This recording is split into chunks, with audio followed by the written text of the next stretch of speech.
Hello everyone, कैसे हैं आप सब। स्वागत है आप सबों का मेरे इस YouTube channel CV Raman academy पे।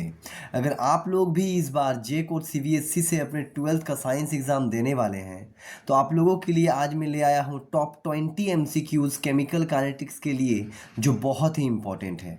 हर एक सवाल आपको हर एक टॉपिक को कवर करेगा, जिसमें मैं आप लोगों को समझाते हुए और नोट्स देते हुए आगे बढ़ूंगा। तो चलिए आप पहला सवाल को देखिए कि आपको पहला सवाल क्या पूछा जा रहा है। The unit of rate constant for first order.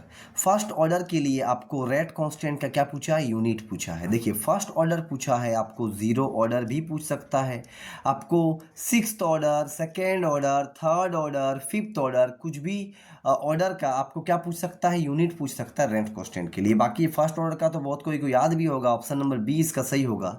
लेकिन किसी भी ऑर्डर का अगर आपको रेट कांस्टेंट के लिए यूनिट निकालना है तो एक ट्रिक्स आप, एक फॉर्मूला आप ज़रूर याद रखिएगा। क्या होता है वो, तो यहाँ पे हम लिख रहे हैं, देखिए वो होता है आपका मोल पर लीटर का power 1 minus n to the power s-1, मतलब सेकेंड का पावर -1। ये होता है किसी भी ऑर्डर के लिए रेट कांस्टेंट का यूनिट निकालने का फॉर्मूला। जहाँ पे ये जो n दिख रहा है आपको, ये n होता है आपका ऑर्डर। n क्या होता है आपका ऑर्डर होता है। आप रख करके भी देख सकते हैं, इसी क्वेश्चन में चेक कर सकते हैं। देखिए फर्स्ट ऑर्डर बोला है, मतलब फर्स्ट का मतलब क्या होता है, 1 होता है, तो यहाँ पे n के जगह पे आपको 1 रखना है। तो 1 माइनस 1 कितना होगा, बोलिए 0 हो जाएगा। अब बताइए किसका पावर 0 हो गया, तो मोल पर लीटर का पावर 0 हो गया। अब किसी का भी पावर 0 हो, उसका वैल्यू कितना होगा, 1 होगा। तो क्या बचेगा, सिर्फ और सिर्फ पर सेकेंड बचेगा, जो यहाँ पे ऑप्शन नंबर बी आपका सही हो जाएगा। यहाँ पे अगर आपको यहाँ पे सेकेंड ऑर्डर का पूछ लेता तो आप n का वैल्यू 2 रख देते, थर्ड ऑर्डर का पूछता तो n का वैल्यू 3 रखते।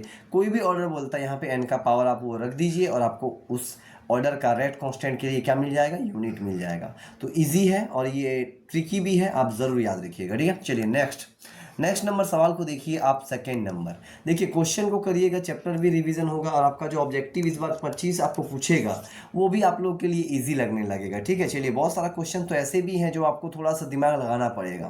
तो चलिए सेकेंड नंबर सवाल में क्या बोल रहा है, for the reaction A to B, मतलब एक ये जो ए है ये कोई रिएक्टांट है और इस रिएक्टांट से रिएक्शन होने पे क्या बन रहा है, प्रोडक्ट बी बन रहा है। The rate is given by, और रेट जो होगा, देखिए रिएक्शन होगा तो रेट होगा, तो रेट जो होगा वो दे दिया है रेट कांस्टेंट के और कंसंट्रेशन ऑफ ए। तो यहाँ पे यूनिट ऑफ के क्या होगा बोला है। देखिए के का यूनिट क्या होगा, देखिए अब के का यूनिट तो अलग अलग ऑर्डर के लिए अलग अलग होगा। तो सबसे पहले आपको क्या करना है ना, यहाँ पे जो रेट का आपको एक्सप्रेशन दिया है यहाँ पे चेक कर लीजिए कि जो कंसंट्रेशन टर्म है, कंसंट्रेशन टर्म कौन है, ये वाला जो ब्रैकेट दिख रहा है ना आपको, ये ब्रैकेट के अंदर में जो ए है ये आपका कंसंट्रेशन ऑफ ए है। इसका पावर चेक करिए आप, इसका पावर कितना है, तो कुछ नहीं मतलब 1 होगा। तो अगर ये 1 है इसका मतलब ये फर्स्ट ऑर्डर का है, आपका कौन सा ऑर्डर का है, तो ये आपका फर्स्ट ऑर्डर का रिएक्शन है। यहाँ पे अगर इस पावर में 2 होता तो हम बोलते हैं सेकेंड ऑर्डर का होता। तो यहाँ पे तो चलिए 1 है, तो आप क्या बोलिएगा कि यहाँ पे कौन से ऑर्डर का है, फर्स्ट ऑर्डर का। और यहाँ पे देखिए ऊपर में आपने फर्स्ट ऑर्डर का क्या यूनिट निकाला था के लिए, तो आपने निकाला था पर सेकेंड। तो यहाँ पे जो सही आंसर होगा, यहाँ पे वही पूछा, यूनिट ही पूछा है।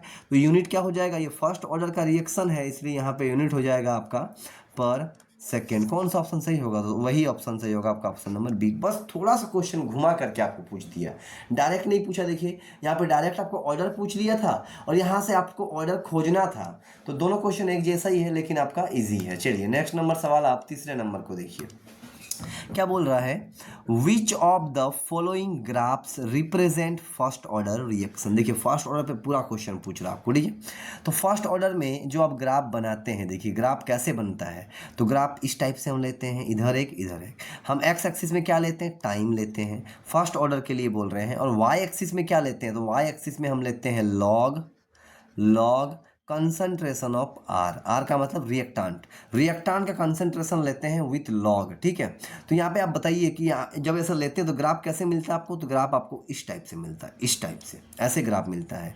तो यहाँ पे और इस ग्राफ का अगर आप स्लोप निकालते हैं फर्स्ट ऑर्डर के लिए, तो ग्राफ का स्लोप आपको क्या देता है, तो वो देता है आपको माइनस के का वैल्यू देता है। ठीक है, फर्स्ट ऑर्डर में। तो यहाँ पे बोलिए, यहाँ पे पूछा है कि आप जो ग्राफ बनाइएगा फर्स्ट ऑर्डर में किसको लेके बनाइएगा, कंसंट्रेशन ऑफ ए। देखिए ए क्या है, हम यहाँ पे आर ले रहे हैं और आपको यहाँ पे ऑप्शन ए पे दिया है, तो ए मतलब ये रिएक्टांट ही है, बस यहाँ पे हम आर लिए हैं, यहाँ पे ए लिया है।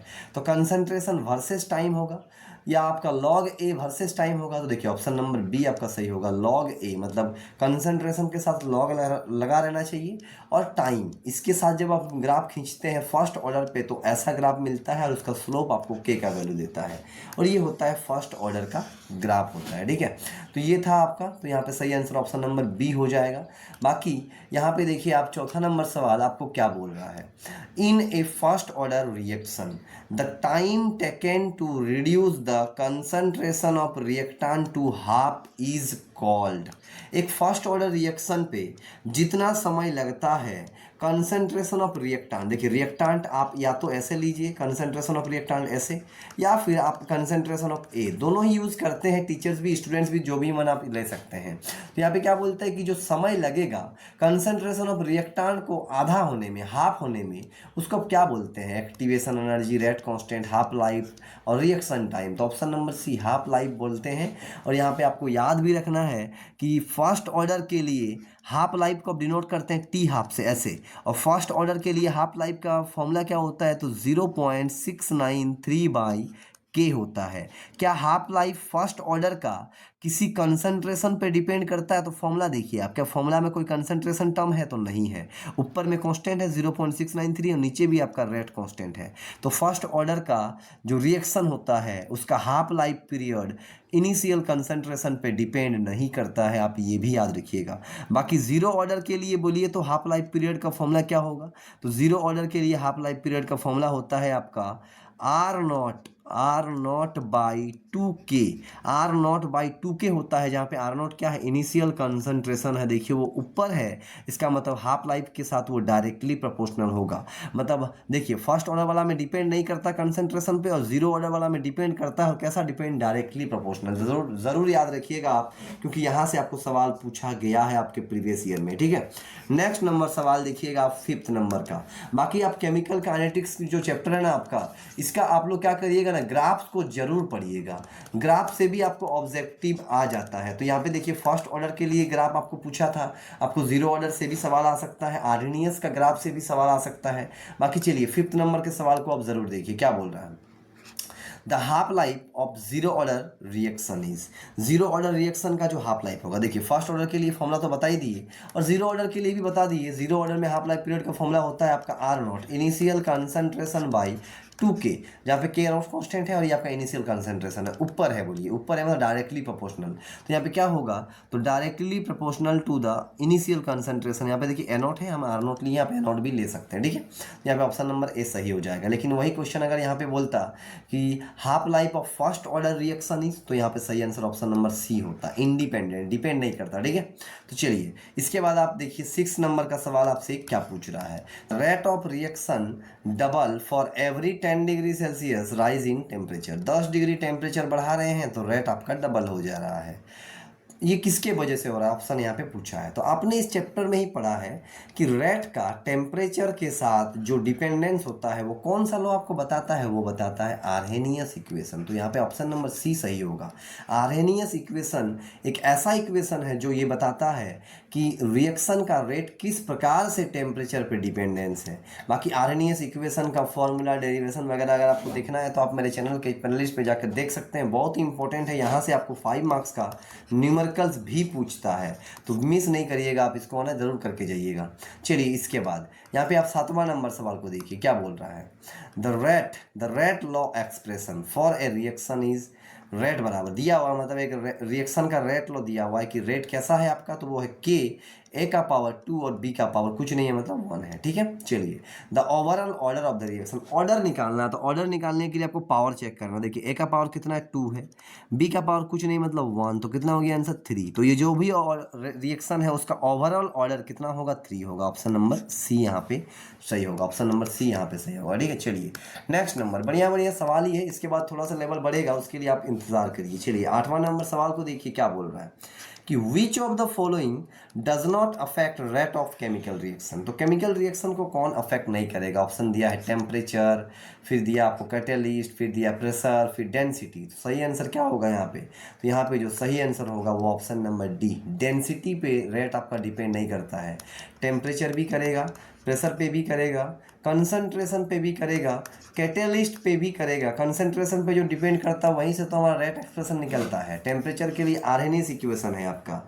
तो यहाँ पे कैटेलिस्ट जो होता है वो रिएक्शन का रेट को बढ़ा देता है, लेकिन डेंसिटी नहीं है ना, याद रखिएगा। ज़रूर पूछता है बराबर, कभी कभी लिखने ही दे देता है आपको, तो ज़रूर याद रखिएगा। बाकी 9 नंबर का सवाल देखिए क्या बोल रहा है। The rate of reaction is defined as, किसी भी रिएक्शन का रेट को हम डिफाइन कैसे करते हैं। देखिए, रेट का मतलब होता है change in concentration of reactant और change in concentration of change ऐसे होगा delta, change in concentration of product by changing time. मतलब हम क्या देखते हैं रेट पे, तो हम देखते हैं कि कितना कंसंट्रेशन चेंज हुआ पर यूनिट टाइम पे, और उसको चेंज होने में कितना समय लिया। ऑप्शन नंबर सी यहाँ पे सही होगा।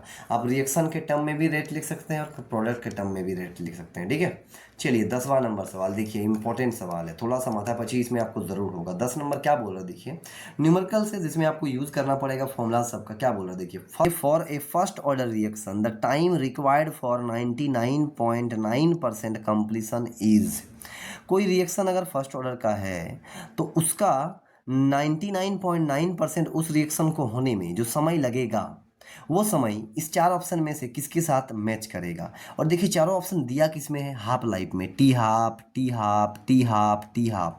तो ये इसका मतलब जो आप समय निकालिएगा उसको आपको हाफ लाइफ के साथ रिलेट करना होगा, ठीक है। तो चलिए फर्स्ट ऑर्डर के लिए बोलिए तो समय निकालने का फॉर्मूला क्या होता है, तो आप बोलिएगा समय का फॉर्मूला होता है सर, समय का फॉर्मूला होता है 2.303/K log initial concentration R naught by final concentration R. ये होता है समय निकालने का फॉर्मूला फर्स्ट ऑर्डर में। आप इसको इंटीग्रेटेड रेट इक्वेशन भी बोलते हैं। यहाँ पे अगर आप के को ले जाइएगा तो ठीक है। चलिए बिठाते हैं फॉर्मूला के वैल्यू बिठाते हैं। चलिए कितना परसेंट के लिए निकालना है आपको, 99.9% के लिए निकालना है, ठीक है। तो बताइए आप इनिशियल कंसंट्रेशन कितना होगा, पहले उसका आर नॉट का मतलब इनिशियल है, तो इनिशियली तो 100% होगा। 100% में से अगर 99.9% को ख़त्म कर देगा तो फाइनल कितना बचेगा, आप बोलिएगा 0.1% बचेगा। अब बताइए पॉइंट हटाइएगा तो यहाँ पे एक जीरो और जाएगा, मतलब ये 1000 को आप लिख पाइएगा 10 का पावर क्यूब, और इसके आगे में देखिए लगा हुआ लॉग में जो पावर होता है ना, ये पावर आ जाएगा बाहर। तो आप कैसे लिख पाइएगा बोलिए, जो आपको समय आएगा वो आपका आएगा, हम यहाँ लिख दे रहे हैं देखिए। तो यहाँ पे जो समय आएगा पूरी कर दे रहे हैं, तो कितना आएगा देखिए, यहाँ पे हम लिख दे रहे हैं, वो आएगा आपका 2.303/K। और यहाँ से देखिए 3 बाहर, लॉग आपका 3 है तो 3 बाहर आएगा, और अंदर में बचेगा log 10, और log 10 का वैल्यू क्या होगा बोलिए, log 10 का वैल्यू 1 हो जाएगा, तो उसको नहीं लिखते हैं, ठीक है। तो log 10 का वैल्यू यहाँ पे हो जाएगा 1, तो 3 बचेगा, ठीक। अब देखिए इसको इससे अगर आप इंटू करिएगा तो वो आएगा आपका 6.909/K, इतना आएगा। इतना समय लगेगा 99.9% ख़त्म होने में। अब देखिए आपको ऑप्शन दिए हाफ लाइफ में, तो एक काम करते हैं हम हाफ लाइफ को भी निकाल देते हैं। काम करते हैं थोड़ा सा इसको मिटा करके लिख दे रहे हैं कि कितना आया है, उसको आप देखिएगा, ठीक है। तो चलिए, तो आपका जो ये आ गया 99 वाला, 99% ख़त्म होने के लिए जो समय आया आपका वो कितना आया है, 6.909 कितना आया है, तो आप बोलिएगा वो आया है आपका K। अब आप हाफ लाइफ का फॉर्मूला बोलिए, फर्स्ट ऑर्डर के लिए हाफ लाइफ का फॉर्मूला होता है आपका 0.693/K, ये होता है। तो एक काम करते हैं 99% के लिए जो आया है समय, और इसको इससे क्या करते हैं, डिवाइड कर देते हैं, तो देखिए क्या आएगा।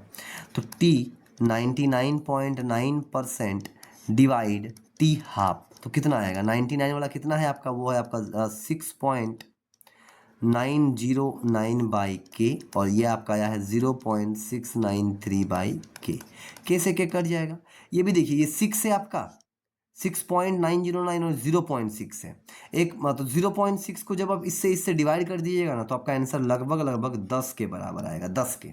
तो बोलिए टी हाफ इधर देखिए डिवाइड में है, इधर आएगा तो क्या होगा, मल्टीप्लाई, मतलब टाइम जो लगेगा 99.9% ख़त्म होने में वो बराबर होगा 10 इंटू टी हाफ का, 10 टी हाफ। तो आंसर कौन सा होगा, तो आपका ऑप्शन नंबर सी यहाँ पे सही हो जाएगा, 10 T half.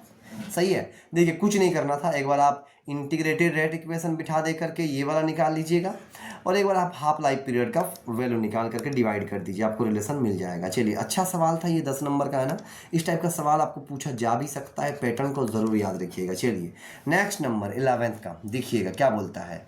In the Arrhenius equation the slope of graph between log के एंड 1/t गिव्स। अगर आप मेरे से आर्हेनियस इक्वेशन पढ़े होंगे या फिर आप अगर एनसीईआरटी पढ़े होंगे तो आर्हेनियस इक्वेशन के लिए जो ग्राफ बनाया गया है एनसीईआरटी में, वो लॉग का यूज़ नहीं किया है, एल का यूज़ किया है, LN के। और LN के, और अगर हम 1/t यानी टेम्परेचर इसको लेकर के ग्राफ बनाएंगे तो वो ग्राफ कुछ इस प्रकार से आएगा आपका। जहाँ पे ये कट जाएगा ये आपको बताएगा LNA का वैल्यू, आरएनएस फैक्टर बोलते हैं। और अगर आप इस ग्राफ का स्लोप निकालिएगा, ये सब आरएनएस इक्वेशन का ग्राफ है, ये स्लोप निकालिएगा तो ये आपका आएगा -EA/R आपका आएगा स्लोप, ये स्लोप आपको आएगा। ठीक है, कब करने पे? तो LNK करने पे। अब बताइए, दिया हुआ है लॉग में, तो हमको पता है कि LNK को अगर हम लॉग में लिखना चाहिए तो हमको इंटू करना पड़ता है 2.303, तब जाके ये लिखाएगा लॉग के। तो अगर यहाँ पे आपको लॉग के रखना है तो देखिए ये वाला नंबर 2.303 ये मल्टीपल में है, इधर अगर आप ले जाइएगा तो क्या होगा बोलिए, तो डिवाइड हो जाएगा। तो यहाँ पे जो स्लोप आपका आएगा, अगर आप लॉग के में करिएगा तो स्लोप आपका आएगा ऑप्शन नंबर डी के बराबर -EA 2.303R। और अगर आप LNK में करिएगा तो यहाँ पे आपको ये नंबर बोलने की ज़रूरत नहीं पड़ेगा। तो ये आरएनएस इक्वेशन का ग्राफ था, बाकी आपको हम पढ़ाए हैं, अगर आप देखे हैं तो आपको सब पता चल रहा होगा। ठीक है, चलिए नेक्स्ट नंबर सवाल आप 12 नंबर को देखिए। देखिए सवाल तो इजी ही है और मॉडरेट लेवल का भी है, जो पढ़ रहे हैं उसको तो इजी ही लगेगा, और जो नहीं पढ़ते हैं उसको थोड़ा सा हार्ड ज़रूर लगेगा। बाकी प्रैक्टिस आपको अच्छा करके दे सकता है। ठीक है, चलिए, which of the following statement is correct about catalyst. Catalyst के लिए क्या स्टेटमेंट करेक्ट है? सबसे पहले कैटेलिस्ट करता क्या है, तो कैटेलिस्ट आपका रेट को इंक्रीज कर देता है, रेट को इंक्रीज कर देता है, और कैटेलिस्ट आपका रिएक्शन में भाग नहीं लेता है, फिर भी रेट को इंक्रीज कर देता है। तो यहाँ पे बोलिए, यहाँ पे सही आंसर क्या होगा? वो होगा option number C, increase rate without getting consumed. आपको पता है कि कैटेलिस्ट क्या करता है, रिएक्शन को एक ऐसा रास्ता देता है, एक ऐसा रास्ता देता है आपका, एक ऐसा रास्ता देता है जिसमें उस रिएक्शन को होने के लिए उसको मिनिमम एक्टिवेशन एनर्जी का ज़रूरत पड़ता है। एक्टिवेशन एनर्जी तो आप जान ही रहे हैं, वैसा एनर्जी जो किसी रिएक्शन को होने के लिए मिनिमम चाहिए होता है। तो कैटेलिस्ट देने पे क्या करता है ना, रेट इसलिए बढ़ जाता है क्योंकि वो एक ऐसा रास्ता दिखा देता है उस रिएक्शन को होने के लिए, ताकि जिसमें उसका एक्टिवेशन एनर्जी कम लगे, मतलब थोड़ा सा एनर्जी में ही वो रिएक्शन ज़्यादा होने लगता है, इसलिए उसका रेट बढ़ जाता है। याद रखिएगा, कैटेलिस्ट ऐसा काम करता है। ठीक है, चलिए नेक्स्ट नंबर 13 नंबर सवाल को देखिए क्या बोल रहा है। इफ़ द रेट दिया है a to the power 0 the reaction is, तो अगर यहाँ पे पावर 0 है इसका मतलब ये 0 ऑर्डर रिएक्शन है। सिंपल था, इजी था, बहुत इजी था। ऐसा सवाल पूछता है आपको तो आराम से आप देख करके मार दीजिएगा पावर को। नेक्स्ट नंबर 14 नंबर को देखिए क्या बोलता है। Activation energy is defined.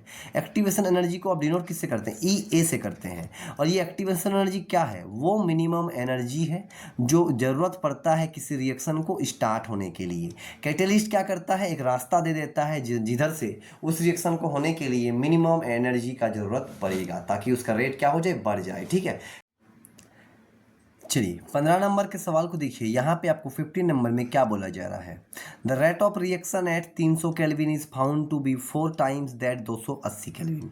मतलब कोई रिएक्शन 280 केल्विन में जितना रेट दिखाता है उससे 4 गुना ज़्यादा दिखा देता है 300 केल्विन पे। तो आपको बताना है कि वहाँ पे एक्टिवेशन एनर्जी क्या होगा। देखिए आंसर एकदम इजी है। ये वाला सवाल आपको टेम्परेचर डिपेंडेंस दिख ही रहा है कि टेम्परेचर के बदलने से रेट क्या प्रभावित होगा, तो आरएनए से वो बताता है। और आपको आरएनए वाला में हमने इक्वेशन क्या बताया था, लॉग K2/K1, ये जो है आपका ये होता है आपका EA activation energy by 2.303/R into 1/T1 minus 1/T2। जहाँ पे सिंबल क्या है देखिए, K2 जो है ये rate constant at temperature T2। तो यहाँ पे देखिए पहला टेम्परेचर T1 कितना है, तो आप बोलिएगा 280 है। बाद में कितना हो जा रहा है टेम्परेचर T2 300 केल्विन। तो T2 टेम्परेचर पे रेट कांस्टेंट K2 होता है, T1 टेम्परेचर पे रेट कांस्टेंट K1 होता है। तो पहले अगर K1 था तो बताइए बाद में कितना हो जा रहा है, 4 गुना होगा।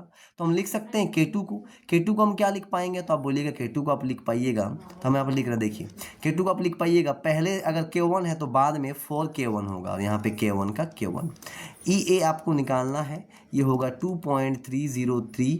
आर का वैल्यू बोलिए, आइडियल गैस कांस्टेंट का वैल्यू 8.314, ये होता है आइडियल गैस कांस्टेंट का वैल्यू। T1 कितना दिया है, तो 1/, दिया हुआ है आपको 280, और ये कितना है, तो 1/300 है। क्लियर है। अब इसका कैलकुलेशन करिए, ये देखिए E1 है, यहाँ पे ई ए है। अब देखिए यहाँ पे K1 कट जाएगा, बचेगा log 4, और log 4 को आप लिख पाइएगा, 4 को क्या लिख पाइएगा, 2 का स्क्वायर, स्क्वायर में 2 बाहर जाएगा, log 2, इसका मतलब ये आएगा आपका 2 इंटू log 2 का वैल्यू कितना होगा, 0.301। इसको इससे इंटू कर दीजिए, फिर ये आपका इंटू करके इधर है, इसको डिवाइड कर दीजिए, इसको थोड़ा सॉल्व कर लीजिए, तो ई ए का जो वैल्यू आपको मिलेगा वो मिलेगा आपको option number A, 48 kilo joule पर मोल। 48 किलो जूल पर मोल। इक्वेशन यही है, आपको यहीं पे थोड़ा सॉल्व कर लेना होगा, अभी हम नहीं दिखा रहे हैं, आप खुद से करके मेरे को बताइए। नेक्स्ट नंबर आप 16 नंबर के सवाल को देखिए, सॉरी हाँ 16 नंबर सवाल क्या बोल रहा है, देखिए बोलता है ए प्लॉट ऑफ 1/a, मतलब 1/, concentration of reactant versus time. मतलब यहाँ पे 1/, कंसंट्रेशन वर्सेस टाइम पे अगर हम कोई ग्राफ खींचते हैं और अगर आपको स्ट्रेट लाइन मिल जाता है, मतलब ऐसा है, इधर आप ले रहे हैं 1/a ले रहे हैं, इधर आप टाइम ले रहे हैं, इसके बीच में अगर आप ग्राफ खींचते हैं आपको स्ट्रेट लाइन मिल जाता है, तो ये ग्राफ किसके लिए आप खींचते हैं, तो उसका आंसर सही है सेकेंड ऑर्डर। सेकेंड ऑर्डर में ऐसा होता है कि 1/a और टाइम को लेके ग्राफ खींचने पे एक स्ट्रेट लाइन की प्राप्ति होती है। ठीक है, याद रखिएगा। बाकी 17 नंबर के सवाल को देखिए क्या बोल रहा है 17 नंबर सवाल में, the instantaneous rate of A reaction can be determined by. तो इंस्टेंटेनियस रेट आपको जब पढ़ाए तो वहीं पे बता दिए थे कि इसको निकाला कैसे जाता है, तो स्लोप निकाल करके, और स्लोप का मतलब क्या होता है, टेंजेंट, टेन थीटा, आपको स्लोप देना होगा। ठीक है, तो यहाँ पे सही आंसर हो जाएगा option number C, tangent to the concentration versus time curve. ठीक है, ये आपका सही आंसर होगा। बाकी आप 18 नंबर के सवाल को देखिए क्या बोल रहा है, in a chemical reaction the rate constant increases with increase in temperature, किसके अकॉर्डिंग, तो आर्हेनियस इक्वेशन के अकॉर्डिंग। ऑप्शन नंबर सी यहाँ पे सही होगा। बाकी 19 नंबर के सवाल को देखिए क्या बोल रहा है, which graph is linear for zero order reaction, कौन सा ग्राफ जीरो ऑर्डर के लिए लीनियर होगा। देखिए जीरो ऑर्डर में ऐसे ग्राफ हम बनाते हैं, इधर लेते हैं कंसंट्रेशन ऑफ रिएक्टेंट ए लीजिए या आर लीजिए, इधर लेते हैं टाइम, तो ग्राफ एकदम स्ट्रेट और लीनियर प्राप्त होता है, ऐसे लीनियर ग्राफ मिलता है। तो कहाँ से मिलेगा, option number A, concentration of reactant versus time को लेकर के। ठीक है, बाकी आप ऑप्शन नंबर 20 को देखिए, क्वेश्चन नंबर क्या बोल रहा है, एक कैटेलिस्ट इन ए रिएक्शन, एक कैटेलिस्ट क्या करता है एक रिएक्शन पे, तो उसको प्रोवाइड करता है एक न्यू रिएक्शन पाथ, एक रास्ता प्रोवाइड करता है जहाँ पे उसको क्या मिले, तो ई ए कम मिले, ये मतलब एक्टिवेशन एनर्जी कम मिले। ठीक है, जिससे उसका रेट बढ़ जाता है। तो देखिए 20 ठो सवाल आपको बताए, इजी सवाल भी था, कुछ सवाल मॉडरेट भी था, और आपको चैप्टर का रिवीजन करवाने के लिए ये सब सवालों को करना बहुत ज़रूरी भी था, क्योंकि सवालों को आप देख रहे हैं कि हर एक टॉपिक से लिए हैं, हर एक टॉपिक से सवाल लिए हैं, ताकि आप लोग को क्या हो कि टॉपिक का भी अंदाज़ा मिलते रहे कि कहाँ से आपको सवाल पूछना है, order, first order, zero order, बाकी आपका Arrhenius equation, temperature dependence, rate constant, numericals वगैरह सब कुछ इस आपको वीडियो में देखने को मिला। बाकी इसी प्रकार का वीडियोस हम और बना रहे हैं, जो आप लोग को कल से अपलोड होना, कल से आप लोगों को मिलना चालू हो जाएगा, तो उसके लिए आप मेरे साथ बने रहें। बाकी अगर ये वीडियो आपको पसंद आई है तो वीडियो पे एक लाइक ज़रूर करिएगा, और अगर वीडियो अच्छा लगा होगा तो वीडियो को अपने दोस्तों के शेयर ज़रूर करिएगा। तो चलिए मिलते हैं आपके साथ नेक्स्ट वीडियो पे।